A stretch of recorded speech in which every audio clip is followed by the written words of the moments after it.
Riya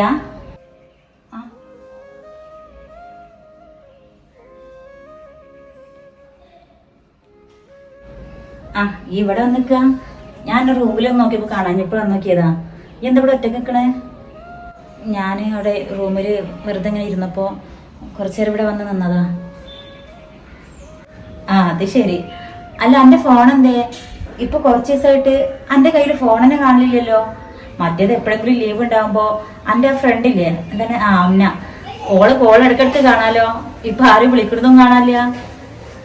phone ഇവിടെ ഉണ്ട്. Exam ഒക്കെ തുടങ്ങാറായതല്ലേ, അപ്പൊ ഞാൻ ഫോണൊക്കെ കുറച്ചുകൊണ്ട് അവോയ്ഡ് ചെയ്യാന്ന് വിചാരിച്ച്.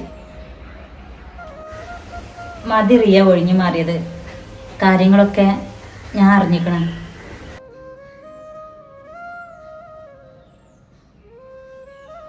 എൻ്റെ ഇപ്പോഴത്തെ അവസ്ഥ എന്താന്ന്, എൻ്റെ മനസ്സിലെ സങ്കടം എത്രത്തോളാന്ന് എനിക്കിപ്പോൾ നന്നായിട്ട് അറിയാം.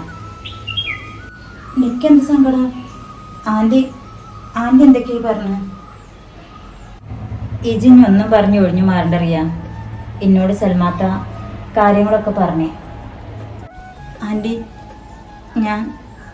ഞാൻ ഒരു തെറ്റും ചെയ്തിട്ടില്ല. അതിനിച്ച് തെറ്റ് ചെയ്തിക്കണമെന്ന് ആരറിയാ പറഞ്ഞത്? ഞങ്ങൾ ആരും ഒരിക്കലും അങ്ങനെ പറയൂല.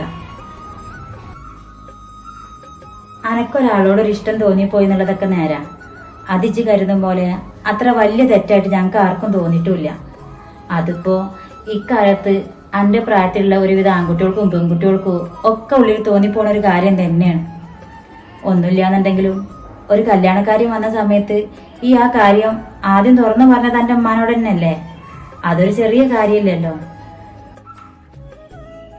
പിന്നെ എൻ്റെ ആ ഇഷ്ടത്തിനൊപ്പം നിൽക്കാൻ പറ്റില്ലല്ലോ എന്നുള്ളൊരു വിഷമേ എൻ്റെ ഉമ്മാക്കാണെങ്കിലും നിൽക്കാണെങ്കിലും ഒക്കെ തോന്നുന്നുള്ളൂ. അതിനുള്ള റീസൺ എന്താന്നുള്ളതും അനക്കെന്നെ അറിഞ്ഞൂടെ? അറിയാം ആൻറ്റി, എൻ്റെ ഉപ്പാൻ്റെ ആരോഗ്യവും സന്തോഷവും ഒക്കെ തന്നെ നിൽക്കും മറ്റെന്തിനേക്കാളും വലുത്. പക്ഷേ എന്തറിയാം, സത്യത്തിൽ എന്താ പ്രശ്നപ്പോ? ഇജ് കല്യാണത്തിന് ഓക്കെ പറഞ്ഞതുകൊണ്ട് തന്നെയല്ലേ നമ്മൾ കാര്യങ്ങൾ ഇത്രയും വരെ എത്തിച്ചതൊക്കെ.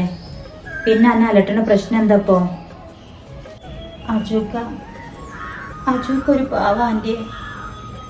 ഇന്നേ വരെ ഒരു സ്വപ്നവും കാണാതെ സ്വന്തം ഉമ്മാക്കും അന്യത്തിക്കും വേണ്ടി മാത്രം ജീവിച്ചു പോയ ആ പാവത്തിന് ഓരോ പ്രതീക്ഷ കൊടുത്തതും സ്വപ്നം കാണാൻ പഠിപ്പിച്ചതും ഒക്കെ എൻ്റെ ഒരു വാക്കാ.